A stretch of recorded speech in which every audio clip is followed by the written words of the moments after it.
Friends, most welcome है, स्वागत है आप सभी का वाणी स्टडी पॉइंट में। तो दोस्तों इस वीडियो में लास्ट तक बने रहिएगा। आप लोग काफ़ी भी क्वेश्चन लेकर के आए हैं। बीएड का है ये, बीएड डीएलएड सभी में क्वेश्चन पूछे जाते हैं। ठीक है, तो सेकेंड ईयर का जो भी फ्रेंड्स है उसके लिए काफ़ी इंपॉर्टेंट क्वेश्चन है कि अधिगम अशक्तता या अधिगम अक्षमता या लर्निंग डिसेबिलिटी थ्योरी है, जो कि काफ़ी इंपॉर्टेंट है भी क्वेश्चन है। देखिए ये हैंड्स रिटेन नोट्स है जो कि बहुत ही सेलेक्ट करके लिखा गया है, तो काफ़ी इंपॉर्टेंट है। तो लास्ट तक वीडियो को जरूर देखिएगा। जो भी पहली बार विजिट कर रहे हैं इस चैनल पे, तो चैनल को जरूर सब्सक्राइब कर लीजिएगा इस तरह का नोट्स पाने के लिए। तो हम लोग पढ़ते हैं कि अधिगम अक्षमता या अधिम अशक्तता या लर्निंग डिसेबिलिटी क्या होता है। तो कुछ ऐसे छात्र होता है जो पढ़ने, लिखने, मौखिक अभिव्यक्ति, शब्दों की वर्तनी करने, यानी कि सुध नहीं बोल पाते हैं, सुध नहीं लिख पाते हैं, या गणित में उसको कुछ तर्क शक्ति को नहीं समझ पाते आदि में जो अक्षमता होते हैं या कमजोर होते हैं, इसी प्रकार की अक्षमता को क्या कहते हैं? अधिगम अशक्तता या अधिगम अक्षमता या लर्निंग डिसेबिलिटी कहते हैं। तो आसान भाषा में हाथ से लिखा हुआ है, तो आप लोग को इसको आसानी से समझ सकते हैं। अब हम लोग पढ़ेंगे कि अधिगम अक्षमता के प्रकार या अधिगम अशक्तता के प्रकार क्या है। तो क्वेश्चन में ऐसे भी दे सकता है कि अधिगम अक्षमता के प्रकार का वर्णन कीजिए। तो जनरली ये 5 टाइप्स का होता है और हर टाइप का 2-2 टाइप और भी बताएंगे। तो पहला है मौखिक रूप से सीखने का भाषा संबंधी अशक्तता। तो उसका 2 टाइप होता है, एक होता है अफेजिया और दूसरा होता है डिस्फेजिया। तो देखिए हम लोग पढ़ेंगे कि अफेजिया क्या है। तो अफेजिया है भाषा एवं संप्रेषण अधिगम अशक्तता को अफेजिया कहा जाता है, यानी भाषा से जो संबंधित है, यानी कि सही सही बोल नहीं पाता है। यानी कि ऐसे पीड़ित छात्र जो मौखिक रूप से सीखने एवं अपने विचारों को अभिव्यक्त प्रदान करने में क्या करता है? कठिनाई अनुभव करता है या कठिनाई महसूस करता है। तो इस प्रकार की जो डिसेबिलिटी होता है उसको क्या बोलते हैं? अफेजिया बोलते हैं। इसी का दूसरा है डिस्फेजिया। तो डिस्फेजिया जो होता है सो मस्तिष्क में क्षति के कारण बातचीत करने में आंशिक या पूर्णतः अक्षमता को डिस्फेजिया कहा जाता है। यानी कि हो सकता है कि बचपन में उसको चोट लग गया हो गिरने से, या कुछ मानसिक जो क्षति यानी कि मानसिक प्रॉब्लम के कारण वो क्या होता है कि सही से बातचीत नहीं कर पाता, यानी हकलाता है, बात करने में तुतलाता है। तो इस प्रकार के अक्षमता जो होता है उसको क्या बोलते हैं? डिस्फेजिया कहता है। तो एकदम इजी भाषा में एग्जाम में लिखना है, ठीक है, क्योंकि लॉन्ग टाइप में क्वेश्चन आएगा। ठीक है, फिर सेकंड है कि पढ़ने की अशक्तता। अब पढ़ने में भी बच्चा को प्रॉब्लम होता है, जैसे कुछ बच्चा है जो सी को 100 पढ़ लेता है, ठीक है, डी और बी में से हम कन्फ्यूजन हो जाता है, डी को बी बोलेगा और बी को डी बोलेगा। तो इस प्रकार की जो अक्षमता होता है उसको क्या बोलते हैं? पढ़ने की अशक्तता। तो इसका भी 2 टाइप पढ़ेंगे हम लोग। पहला है अलेक्सिया और दूसरा है डिसलेक्सिया। तो देखिए अलेक्सिया क्या होता है, यानी कि मस्तिष्क में किसी प्रकार की क्षति के कारण पढ़ने में अक्षमता को अलेक्सिया कहा जाता है। कि जब मस्तिष्क में कुछ प्रॉब्लम हो जाता है जिसके वजह से क्या होता है, वो सही से पढ़ नहीं पाता है। तो इस प्रकार की जो अक्षमता होती है इसको क्या कहते हैं? अलेक्सिया कहा जाता है। ठीक है, इसी का सेकेंड है डिसलेक्सिया। तो डिसलेक्सिया होता है, यह एक व्यापक शब्द है जिसका संबंध पठन विकार से, यानी पढ़ने में बच्चा गड़बड़ी करता है। तो इस अधिगम को क्या बोलते हैं? अधिगम अक्षमता या अशक्तता में क्या होता है? बालक को पढ़ने में कठिनाई होता है। तो हम लोग इसका भी 2 टाइप पढ़ लिए। अब है लिखने की अशक्तता, यानी लिखने में अक्षमता होता है बच्चों को। तो उसका भी 2 प्रकार होता है। पहला होता है डिस्ग्राफिया और दूसरा होता है अप्रेक्सिया। यह जो टॉपिक है वो काफ़ी इंपॉर्टेंट है आप लोग को।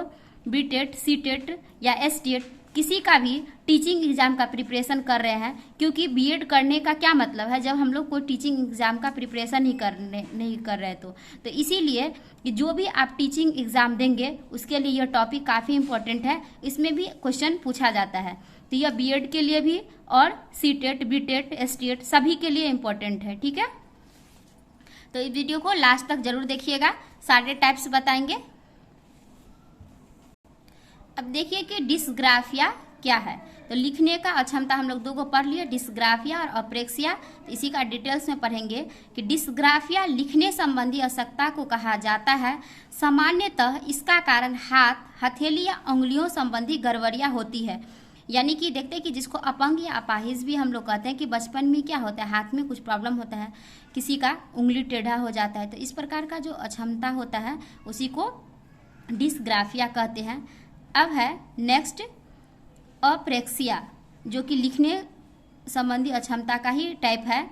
अप्रेक्सिया जो होता है वो ऐसा शरीर विकार है जिसके कारण व्यक्तियों को मांसपेशियों के संचालन से संबंधित सूक्ष्म गति कौशल से होता है। यानी कि अप्रेक्सिया ऐसा शारीरिक विकार है जिसके कारण व्यक्तियों के मांसपेशी जो होता है ना, वो क्या होता है, संचालन ठीक से यानी काम नहीं करता, यानी गति नहीं करता, उससे क्या होता है, अप्रेक्सिया होता है। और यह एक प्रकार का लिखने संबंधी अक्षमता है। अब नेक्स्ट है 4 नंबर में कि गणित संबंधी अशक्तता।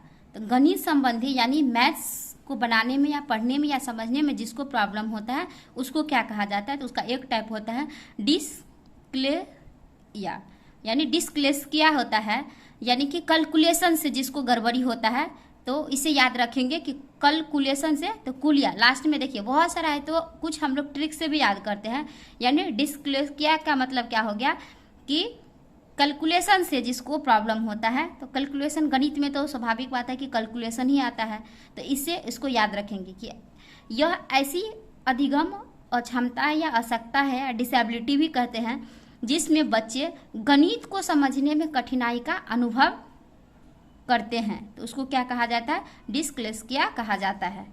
ठीक है, तो कैलकुलेशन से क्या याद रखेंगे, डिस्क्लेसिया। ठीक है, अब नेक्स्ट टॉपिक है इसमें कि अधिगम अशक्तता वाले छात्रों की पहचान। तो ये क्वेश्चन दे देगा कि आपको कि कक्षा में बहुत सारे स्टूडेंट रहते हैं, यानी समावेशी शिक्षा है। हम लोग का समावेशी शिक्षा के बारे में भी पढ़ते हैं पेपर 8 में बीएड में। तो उस समावेशी शिक्षा में हम लोग पहचानेंगे कैसे उस बच्चे को कि वह क्या होगा, सेम बच्चे की तरह तो नहीं होगा, सारे बच्चे बराबर नहीं होगा, उसका तो कुछ अलग होगा, पहचान होगा उसकी। तो इसी पहचान को हम लोग इस प्रकार से देखेंगे बच्चे को, तो गेस कर लेंगे कि यह बच्चा क्या है, कि लर्निंग डिसेबिलिटी है इसके अंदर, यानी कुछ अशक्तता है, कुछ अक्षमता है। तो उस बच्चे को पहचान करके उसका सही समय पे उसका ट्रीटमेंट करेंगे, या फिर उसको अलग कक्षा दे करके उसको और अच्छे से क्लियर करेंगे, या उसकी क्या समस्या है उससे उसको पूछेंगे पर्सनली। तब इस प्रकार से उसको हम लोग पढ़ाने में कामयाब हो जाएंगे। एक समावेशी यानी जो बच्चे अच्छे बच्चे हैं उसके साथ मिक्स करके हम लोग उसको भी अच्छे से शिक्षा प्रदान कर सकते हैं। तो इस प्रकार से हम लोग कुछ अपने लैंग्वेज में समझेंगे, ताकि हम लोग हूबहू तो बुक का लिख नहीं सकते हैं, कितना याद कर सकते हैं। इसीलिए कुछ ऐसा पॉइंट है जिसको हम लोग पढ़ लेंगे और एग्जाम में अपने लैंग्वेज में ही लिखेंगे। ठीक है, क्योंकि अपने लैंग्वेज में लिखने से अच्छा नंबर आप गेन कर सकते हैं। तो देखिए किस प्रकार से हम लोग बच्चों की पहचान करेंगे। तो क्या है, अधिगम अशक्तता वाले छात्रों की पहचान। तो इस प्रकार के छात्रों में निम्नलिखित प्रकार की समस्याएं को देखकर पहचान किया जा सकता है। तो अब देखते हैं कि किस प्रकार का समस्या है, क्योंकि बहुत सारे छात्र रहते हैं तो उसमें सभी का प्रॉब्लम अलग अलग रहता है। तो हम लोग को ही पहचान करके उसका निदान भी करना होगा। एक अच्छे शिक्षक का यही कर्तव्य होता है। ये नहीं कि सबको एक ही डंडे से हाँक देंगे कि चलो नहीं आता है तो नहीं पढ़ना है, ऐसा नहीं करना है। उसका प्रॉब्लम को जानेंगे, उसका प्रॉब्लम का पता लगाएंगे, फिर उसका सही सल्यूशन देंगे। एक अच्छे शिक्षक का ये कर्तव्य होता है, ड्यूटी होता है। तो देखिए उसमें क्या पहचान करना है कि छात्र उचित प्रकार से पढ़ नहीं पाता है, यद्यपि उसके मौखिक उत्तर बुद्धिमत्तापूर्ण होते हैं, या छात्र उचित प्रकार से पढ़ तो पाता है किंतु मौखिक अभिव्यक्ति में कठिनाई का अनुभव करता है। जैसे कि कुछ छात्र होता है कि वर्ग में भी हम लोग देखते हैं कि अपने से पढ़ लेगा, अच्छा से पढ़ लेगा, अगर उसको क्लास में खड़ा कर दीजिए बुक पढ़ने के लिए तो वो क्या होगा, 2 वर्ड भी नहीं बोल पाता है। तो इसमें कुछ प्रॉब्लम होता है, या तो वो दूसरे के सामने में उसको डर लगता है या शर्म आता है कि मेरे से कुछ गलती हो जाएगा तो पता नहीं टीचर डांटेगी या दूसरे बच्चे हंसेंगे। तो इस प्रकार से उसको हम लोग उसका चेक करेंगे कि किस प्रकार से यह प्रॉब्लम आता है। फिर नेक्स्ट है कि मन व्याकुल रहना, समय सारणी के अनुसार कार्य न कर पाना आदि इनकी समस्याएं होती है। यानी बहुत ज़्यादा घबराहट, परेशान होना। अब क्लास में बच्चा है, अब उसको बोल दिए कि चलो तुम वहाँ खड़े हो जाओ बुक लेकर के, तब उसका देह जैसे लगेगा कि हिल रहा है, कि जैसे वो गिर जाएगा, इस प्रकार से कि मुझे क्या बोल दिया गया, नहीं बोल दिया, और पूरा चेहरा पे भयावह डरावना हो जाता है। तो इस प्रकार से मन उसका व्याकुल हो जाता है। तो इस प्रकार के बच्चों को हम लोग को चुनना है, पहचानना है और इसकी समस्या का समाधान करना है। नेक्स्ट पॉइंट है कि सदैव उदास रहना, गृह कार्य को विलंब से करना, कक्षा में देरी से आना, चतुर प्रतीत होने एवं कोई भी शारीरिक दोष न होने के बावजूद पढ़ाई में कमजोर होना एवं परीक्षा का निष्पादन ठीक से नहीं कर पाना। यानी कि वो मुँह लटका के बैठ जाएगा कि कहीं हमसे ना कोई मैम या सर कोई होमवर्क करने के लिए पूछ ले या अगला होमवर्क न बनाने के लिए, इसलिए चुपचाप से उदास होकर के बैठ जाता है, या फिर अपने आप को वो कमज़ोर दिखाने लगता है कि मुझे नहीं आता है, इसीलिए वो मुंह छुपा के बैठ जाएगा। या शारीरिक दोष कुछ बच्चे को नहीं भी रहता है, फिर भी वो पीछे में जा करके बैठ जाएगा कि कहीं मेरा नज़र टीचर पे नहीं पड़ जाए, ताकि मेरे से ही न पूछ दिया जाए। तो इस प्रकार का प्रॉब्लम देखने को मिलता है क्लास में। फिर नेक्स्ट है कि पढ़ते समय शब्दों या पंक्तियों को छोड़ देना तथा शब्दों में निहित अक्षरों को अलग अलग करके पढ़ना। यानी कि एक लाइन पढ़ रहे हैं, फिर 2 लाइन छोड़ दिए, फिर चौथा लाइन से पढ़ने लगे। तो इस प्रकार का भी कुछ बच्चे देखने के लिए मिलता है। तो इसको हम लोग ध्यान से पहचान करना है और उसका निपटान करना है, यानी निदान करना है। नेक्स्ट है कि शब्द एवं ध्वनि के बीच सामान्य या साम्य स्थापित करने में कठिनाई तथा शब्दों के उच्चारण में कठिनाई आदि आना। यानी कि कुछ एक वर्ड है तो उसको क्या करेगा, छोटा छोटे वर्ड में तोड़ करके बोलना। तो इस प्रकार से वो क्या होता है, एक प्रकार का कठिनाई होता है। तो यह एक प्रकार से बच्चों की पहचान है। ठीक है, तो और भी बहुत सारा क्वेश्चन, इंपॉर्टेंट क्वेश्चन लेकर के आएंगे। तो चैनल को जरूर सब्सक्राइब करके रखिएगा और बेल आइकन को प्रेस करके, ताकि इसी प्रकार का वीडियो का नोटिफिकेशन आपको मिलते रहेगा।